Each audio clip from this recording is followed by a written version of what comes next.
I was on an LBC radio phone-in recently, and following me was Ed Milliband, claiming that renewable energy was 9 times cheaper than gas energy in the UK.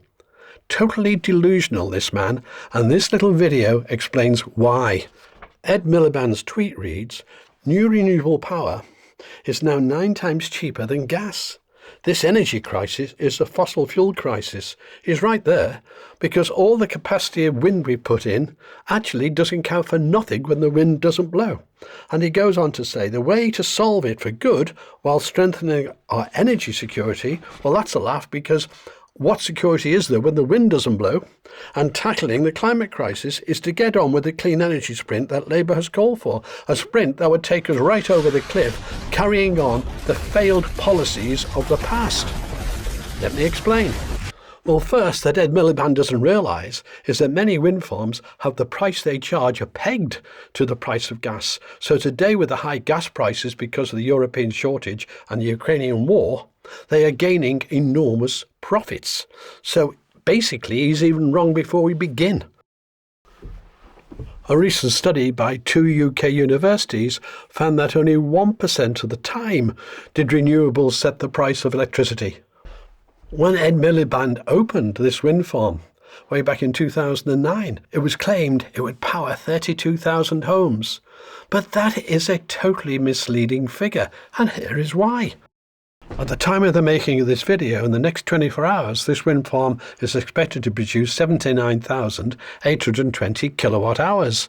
Now, each house takes around about 10 kilowatt hours a day, and that's being fairly modest.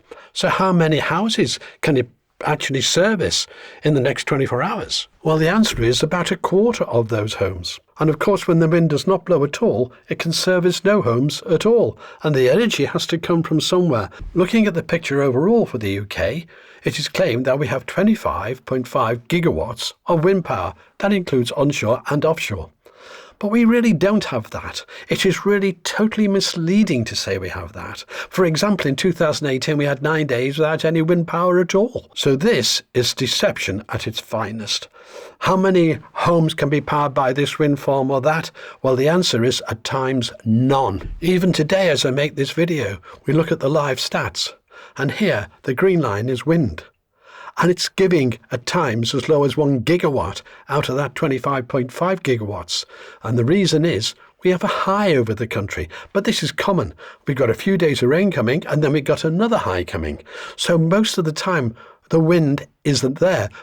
The simple fact is that we need to build a gigawatt of gas energy for every gigawatt of wind energy we build.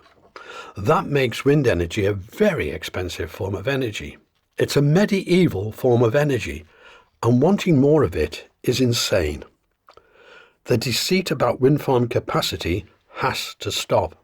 So Ed Milliband, a left-wing politician, is advocating policies that really burden the poorest most in our society. The simple fact is that no matter how many wind farms we have, at times we get no power from them at all. And a lot of the time, nothing like their capacity that they claim.